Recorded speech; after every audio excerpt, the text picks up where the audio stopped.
Hello, I'm Archie Luxury and welcome to the program Fuckers, and today I'm doing a collection review. That's right, a collection review, and this came in from Jonathan Lean, and he says to me, here's some information. The Beta, he's got a Seiko SKX 781 Orange Monster. Yes, it's a Seiko, but it's an ISO certified Divers 200 watch. Has the bulletproof 2S76 movement, and most importantly doesn't try to be a Rolex Submariner clone. I need a beach watch in Malaysia, and it spends a lot of time in the water getting used as it should. The sports watch. The sports watch. Every collection needs a black-faced numerical bezel piece in steel. With the diver slot taken, the obvious and iconic choice is the Speedy Pro. That's the Omega Speedmaster Professional. In my case, a 2004 model, bought used in Japan. I'm with you and the watch snob on this one. There is the Omega Speedmaster Professional, and there is everything else. The business travel watch, Rolex Explorer 2 Polar 16570. The white face elevates the watch, making it dressy enough for the office, and it's great while traveling. I prefer the older 16570 dimensions with the holes case in this T serial number 1995 model, bought here in Kuala Lumpur, the most versatile watch in the world. The dress watch. I adore Jaeger-LeCoultre as a brand and wanted to go vintage to get a smaller watch at a reasonable price. I chose the 1955 Jaeger-LeCoultre LeCoultre signed US market 814 caliber movement manual wind Memovox. Very collectible, and a manual cricket alarm is a charming complication. So, with 4 pieces, I've tried to put depth, plenty of depth, but also some depth into the collection. 3 steel pieces, 1 gold dress watch, 2 automatics and 2 manual winds. A range of dial colors and sizes. All in-house movements, all iconic watches of their respective brands. Box and papers for all except the Jaeger-LeCoultre, which is box only. Total spend on the news market, using Archie's advice, over the last few years, in around $7,500 US dollars. Price of a new Rolex here in Kuala Lumpur. A little about me. I'm a 45-year-old petroleum engineer working for an international oil company here in Kuala Lumpur. I'm a UK national who has worked all over the world and lived in London, Scotland and Houston before coming to Kuala Lumpur a few years ago. Cheers. He's paid pal me a small donation, and I hope your personal financial issues resolve themselves soon. Don't listen to the haters, as your YouTube style is always going to attract a fair share of knobs. They are the ones who can't see that a lot of what you do is satire and shouldn't be taken seriously. And cheers! Just call me John in KL. So that's John. Jonathan. Okay. What a wonderful, wonderful collection. And, you know, what I really love about Jonathan's collection is that it's so, you know, it's just 4 simple pieces. And he's got such a diverse range of stuff. And I gotta say, I love it. I love it. I love it.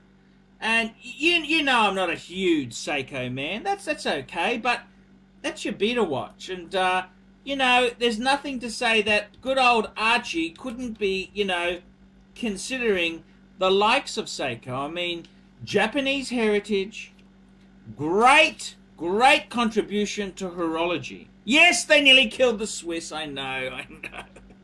But they've always been a bit fucking arrogant. You know what I mean? Those fuckers have always been a wee bit on the arrogant side, fuckers. You know what I mean. So, yes, indeed there. And he sent me a beautiful, I'm going to put a picture on this video here. The collection, 4 simple pieces. Well, let's talk about this as a collection, and then we'll talk about the individual pieces. So I like it. Vintage, modern, classic, iconic. There's a lot of nice stuff there, and I gotta say, realistically, that's fucking great. I just love it. I just absolutely adore the effort you've gone to on this collection here, and I think it seems to work. 4 pieces. What's the perfect number? What's the perfect number? Well, I've got the Archie 5. You know, you know, sometimes you look at these things and what is the perfect number? Less is more sometimes. Sometimes it's better to have a couple of watches, consolidate, than to have a horde of shit. So let's start off with the beater. The Seiko. The Seiko, okay. As a beater, I love the orange. It's so funky and 70s. It's a big watch. It is a big watch. And I do like the positioning of the crown at the 4 o'clock position. What do I think? It's funky enough. It's funky enough where you could wear it, you know, into work occasionally. It's a funky piece. It's a beater. Okay. I gotta say, I like it in the collection. I really do. I'm not a huge Seiko person, but with that said, it's funky as fuck. It's not. It doesn't pretend to be something it's not, and it's a great beater. I gotta say, it works. It works for me. That's my opinion.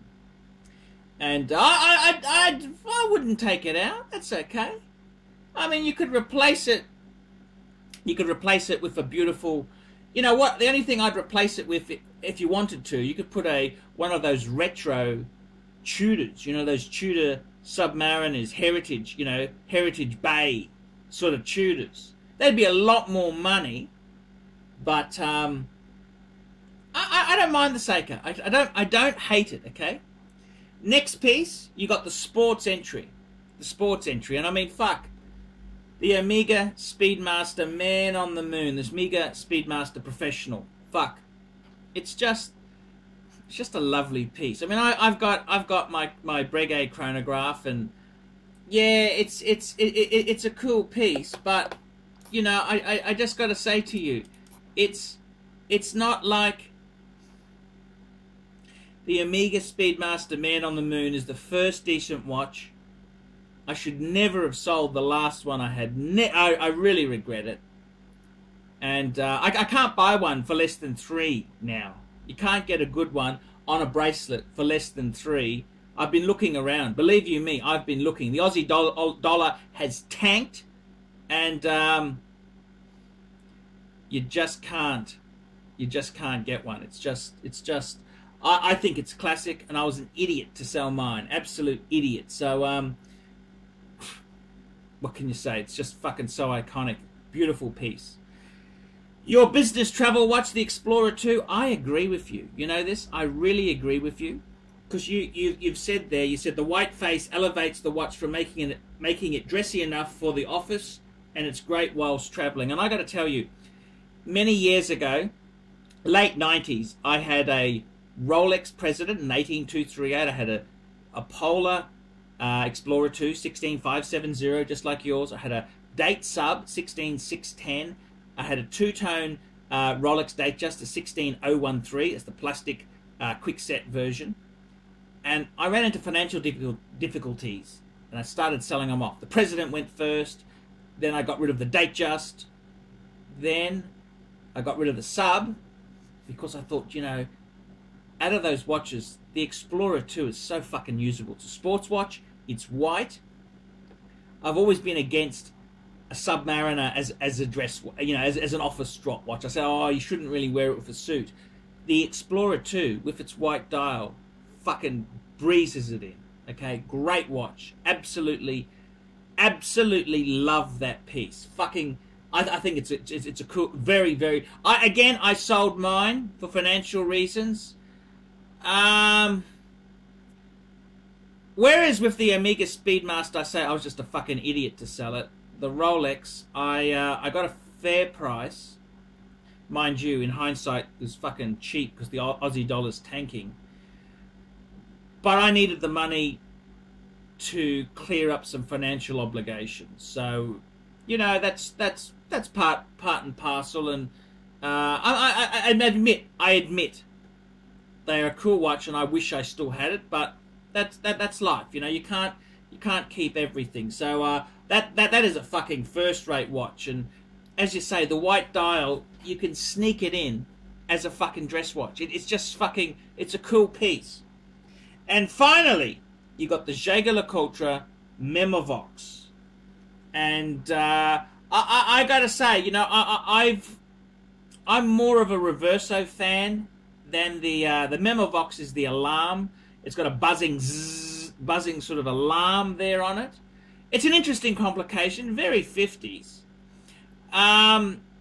It's a cool piece. It's a nice, affordable classic dress watch. It's nice. It's nice. It's very interesting because, I mean, you look at it. You've got main genres: 50s, 60s with the Memovox.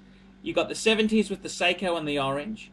You've got the your Speedmaster. Well, that can be any time from 60s up until present. And you've got the Explorer 2, very 90s sort of piece. Wonderful collection there. Wonderful breadth. Wonderful scope.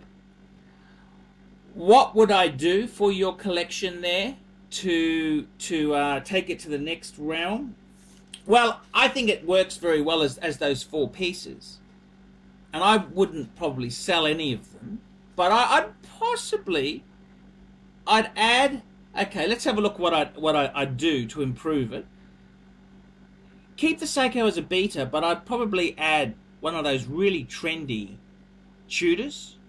You know, like a Black Bay Submariner dive watch, or a Tudor Monte Carlo, just funky 70s. Okay.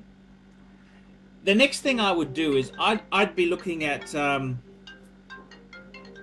looking at strengthening that Jaeger-LeCoultre bond, and the best way I could tell you how to do that would be to add a fucking sexy Reverso. And a Reverso tribute to 1931. What a fuck off piece. And they're filtering through onto the second-hand market. And it would tie in with your beautiful gold Memovox. And it's a respect to the brand. So I think that'd be a cool piece to add.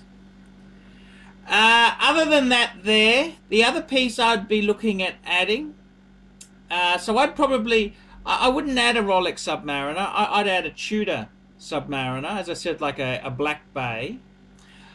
I'd possibly add a Reverso that strengthens your dress watch front, and I'd possibly look at adding a fucking phone calls. So many fucking interruptions there.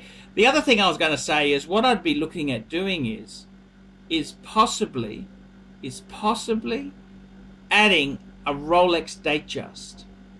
Now I mean like a 16234 steel Rolex Datejust with a white gold bezel. I reckon that'd be a cool complement to the Explorer 2 as a travel business sort of watch. So look, great collection, great scope. As four pieces, you got the keys plugged. You know, you got some really iconic, great pieces there, and it's really good to hear about your watch collection. And I wish you well in the up and coming years as a watch collector. I'm Archie Luxury. This has been a review for Jonathan. Tell me what you fuckers think of that. Nice one, Archie. I love those collection reviews.